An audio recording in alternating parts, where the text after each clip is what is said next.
Hürmetli Башкортстан 24 телеканалы хезмәткәрләре. Сиратта котлаубыз безнең телеүдәктән каравыл хезмәтендә эшләүче Данис Латыповның матур юбилее 70 яшенә арнала.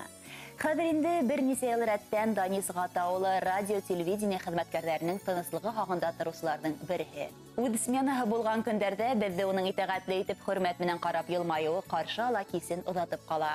Балтас районының Сырапан авылында туып үскән юбилярыбыз мәктәп тамамлагач Төньяк флотта Линахамари калаһында һау асты кәмәһендә 7 хезмәт үтеп ныгына. Хәрби тәрбия алуы уны Эчке эшләр министрлыгына алып килә. Ондагы оператив дивизионда өлкән сержант артабан Өфе Эчке эшләр министрлыгы мәктәбен тамамлау, Октябрь Совет районы Эчке эшләр бүлегендә төрле вазифаларда эшләп хаклы ялгасыга.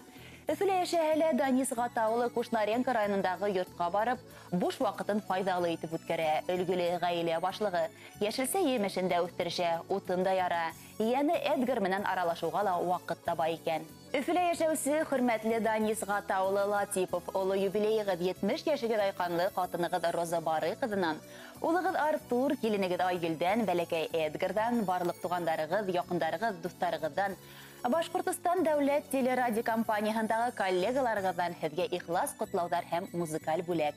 Бәхетле, озын гомерле булыгыз.